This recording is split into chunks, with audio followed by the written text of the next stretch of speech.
New questions today involving Hillary Clinton's emails. The FBI has released another set of documents related to the investigation into Clinton's email practices during her time as Secretary of State. The documents contain allegations of quid pro quo between a senior State Department official and the agency. The deal would go like this. In return for altering the classification of at least one email, the possibility of additional foreign opportunities for FBI agents was discussed. When pressed about these allegations on Fox News Sunday, Clinton's running mate, Tim Kaine, denied any involvement by Clinton or her campaign, although he did concede the accusations warrant a second look.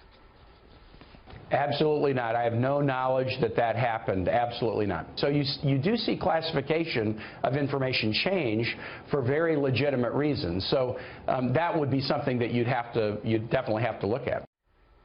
The Bureau does not dispute there was a discussion about classification and FBI placements overseas, but it claims the two issues were not connected, saying in a statement, quote, "The classification of the email was not changed and it remains classified today, although there was never a quid pro quo. These allegations were nonetheless referred to the appropriate officials for the review," end quote. All right, Chris, so for people who are just kind of looking up at their TV going, huh? What is the big talk from all of that? What's the headline? So the headline here is I almost want to say, and I will say, desperate desire that you see on behalf of one of Hillary Clinton's closest advisors and insiders at the State Department to get the classification on this email changed because they knew that what she had said was not true.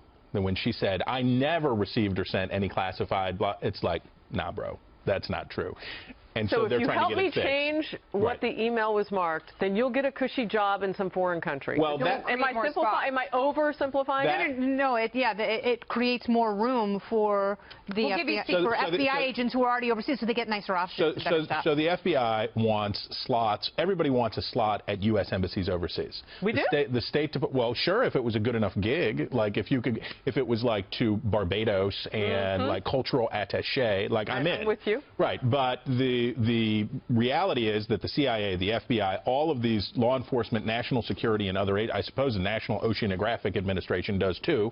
Everybody'd like an office or room overseas because that's where those are our offices. So this is the State Department saying, oh, first thing, how about reclassifying this email so it doesn't embarrass my boss? Number two, you know what I was just thinking about? You guys need more slots at the State Department, don't you? So I don't know that you can make the case, but I don't know you could make a legal case, but certainly there's a little dangling going on here. But the big thing that Catherine Herridge uncovered, and she's been bringing to us every hour, is this idea that the FBI agent himself, who was on the phone, described it as a quid pro quo conversation. He says that it was this Undersecretary of State, Patrick Kennedy, who made it very clear that it was, in fact, and he used the words, the FBI agent, quid pro quo phone call. That's what it was. So when they go out and say, oh, just because they were in the same conversation, they weren't necessarily connected. Well, the guy on the other end of the phone said this was a straight up, you give me this, I give you this. Okay, he didn't want to end up if we look kind of from 37,000 feet, Kennedy, what we're seeing here is a situation that would indicate how Mrs. Clinton would be if she were in the White House? I mean what is in it for the people who are watching the story? But that's how they subtly operate. You know, it's just enough to not get caught. And you have people who are just far enough removed from Secretary Clinton herself that it's very easy to sway eyeballs away from what appears to be a very guilty interaction. But my question for Chris is, so if they change the classification on a single email, does that mean does that sort of set a precedent so you could change classification for a bunch of other emails that are very similarly classified? Because therefore, you know, she had so many thousands of emails that were already marked. They change classifications on emails all the time. That's a thing that happens. Oh, this was classified this way. It really should have been this way. It's not really top secret. It's blah, blah, blah, blah, blah, blah, blah. You know, there is a whole...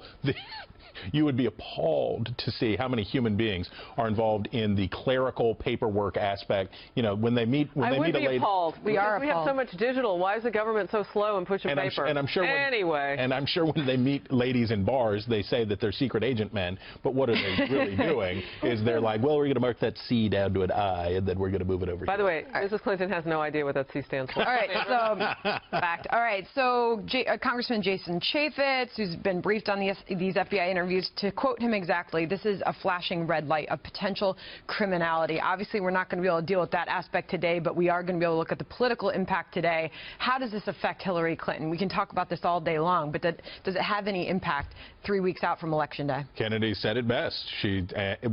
This is, again, reconfirming for the quadrillionth time, and it's also in the stuff that WikiLeaks says that her familiars sent during the run-up to this election, which is it's as close as you can get without going over the line. It's always rubbing it. Well,